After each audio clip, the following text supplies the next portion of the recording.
ఇక ప్రవీణ్ అన్న ప్రవీణ్ అన్న గారికి వినాయక చవితి శుభాకాంక్షలు. ఆ గణేశుని ఆశీస్సులు మీ యూనిట్స్ పైన అలాగే తెలంగాణ ప్రజల పైన ఉండాలని మనస్ఫూర్తిగా కోరుకుంటున్నా. చిందం బాలకృష్ణ బాలకృష్ణ మీకు కూడా వినాయక చవితి శుభాకాంక్షలు. మీరు మీ విశ్వాసాలు ఆ దేవుడు కూడా మిమ్మల్ని ఆశీర్వదించాలని కోరుకుంటాను. ప్రభాకర్ గౌడ్ వినాయక చవితి శుభాకాంక్షలు ప్రవీణ్ అన్న గారు. ప్రభాకర్ గౌడ్ మీకు కూడా వినాయక చవితి శుభాకాంక్షలు. దేవుని దీవెనలు మీ కుటుంబంపై ఉండాలి. అన్న ఒకసారి నమస్తే తెలంగాణ పేపర్ చదవండి అన్న, చూద్దాం. ఇక ఇప్పుడు ఆంధ్రజ్యోతి పేపర్ పక్కకు పోతుంది, రేపు నుంచి నమస్తే తెలంగాణ పేపర్ చూద్దాం వాళ్ళు ఏమన్నా రాసుకొస్తారో.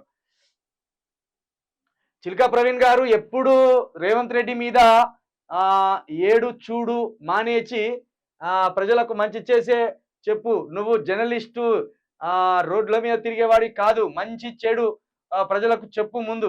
మరి మేము ఏం చేస్తాం, మేము రేవంత్ రెడ్డి భాష వాడతలేం. వాడిని పొడుతాం, వీని పొడుతాం, వాడిని దన్నుతాం, వీని దన్నుతాం. కేసీఆర్ ఇంటి మీద కాకి వాళ్ళ కాకి మా ఇంటి మీదకి వచ్చి వాళ్తే తుపాకీతోటి కాల్తాం. ఈ రెండు మాటలు ఏమైనా మాట్లాడతానమ్మా? బజారు భాష మా నోట్లకెళ్ళి ఏమైనా వస్తుందా? అవును, రేవంత్ రెడ్డి మీద పడి ఏడిచేదానికి రేవంత్ రెడ్డిని ఆస్తులు ఏమైనా కాజేసిందా? రేవంత్ రెడ్డి గారి రాష్ట్ర ముఖ్యమంత్రి గారు, ఈ రాష్ట్ర ముఖ్యమంత్రి గారి విధానాలు ఎట్లున్నాయి, ఆయన సమస్యల పట్ల ఆయన స్పందించే గుణం ఎట్లున్నది, ఆయన ఇచ్చిన హామీలు ఏమైనా నెరవేరుస్తున్నాడా లేదా, వీటి మీద మాట్లాడుతున్నాం కదా మేము. మాకు ఆయనకి ఏమైనా పంచాయతీ ఉన్నదా, పాలిపాగాలు ఉన్నాయా, లేకపోతే భూముల పంచాయతీ ఉన్నదా? రేవంత్ రెడ్డి గారు అటు పోతే, రేవంత్ రెడ్డి గారు ఆ సీట్ నుండి దిగితే ఇంకోరు వస్తే ఇంకోల మీద కూడా గిట్లనే ప్రశ్నిస్తాం. రేవంత్ రెడ్డి గారితో వ్యక్తిగత వైర్యం ఏం లేదు. రేవంత్ రెడ్డి గారితో భూముల జాగల పంచాయతీలు ఏం లేవు. రేవంత్ రెడ్డి గారితో ఉన్న పంచాయతీ అంతా 418 హామీల పంచాయతే. ఈ రాష్ట్రాన్ని ఎందుకు పట్టించుకుంటలేడన్న పంచాయతే. ఈ ప్రజల బాధలు ఎందుకు పట్టించుకుంటలేడన్న పంచాయతే. 6 గ్యారంటీలు ఎందుకు ఆగం చేసిందన్న పంచాయతే. వ్యక్తిగత వైరం మాకేం లేదు. పైగా సారు మాట్లాడినట్టు బూతు భావజాలం, బూతు పదాలు కూడా మాకు రావు. మేము అది ప్రజల ముందు అసలు మాట్లాడం. అది మీరు అర్థం చేసుకోవాలి. అది అర్థం చేసుకోకుండా మా మీద పడి ఎడితే ఎట్లా? ఇక అరచేతిలో వైకుంఠం చూపించి మోచేతిలో బెల్లం పెట్టి నాకమంటి ఇంకా ముందు ముందు ఎన్ని ఘోరాలు చూడాలో ఏ చూడుర్రి. ప్రజలే ఎట్లెట్లా మాట్లాడుతానో చూడుర్రి. ప్రజలు మాట్లాడిన దాన్నే మళ్ళీ మీ ప్రజలకు విప్పి చెప్పే ప్రయత్నం చేస్తాను అంతే. కాబట్టి మాకు రేవంత్ రెడ్డి గారికి పంచాయతీ ఏముంటుందా? మాకు రేవంత్ రెడ్డి గారికి పంచాయతీ ఏముంటుంది?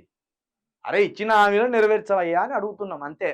ఇక ఇది పక్కన పెడితే తెలంగాణ ప్రజలు మరొకసారి గుర్తుపెట్టుకోవాల్సిన అంశం ఏంటంటే, తెలంగాణలో ఉన్న యువత ఒక నూతన రాజకీయ విధానాన్ని అలవర్చుకోవాలి. అది తమిళనాడు తరహా రాజకీయం రావాలి. ఇక్కడ పేదలకు సంబంధించి ఒక పార్టీ నిర్మించుకోవాలి. దానికి యువత ముందడుగు వేయాలి. యువత ఈ రాజకీయాల్లోకి రావాలి. యువత ఈ రాజకీయాలు చేయాలి. యువత నాయకులుగా ఎదగాలి. యువతే రాజకీయ అధికారం చేపట్టాలి. అప్పుడు మాత్రమే తెలంగాణ బలమైన భావజాలంగా నిలబడుతుంది.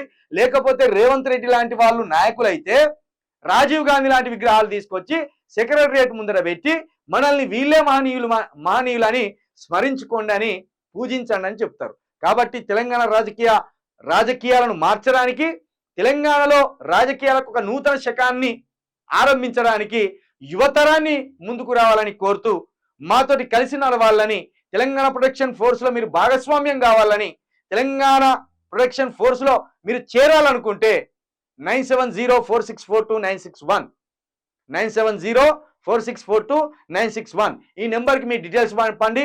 రానున్న స్థానిక సంస్థల ఎన్నికల్లో యువకులనే సర్పంచులుగా, వార్డు మెంబర్లుగా, ఎంపీటీసీలుగా, జెడ్పీటీసీలుగా నిలబెట్టి ఈ రాజకీయానికి ఒక కొత్త మార్పులు తీసుకొద్దామని మరొకసారి మీ అందరికీ రిక్వెస్ట్ చేస్తూ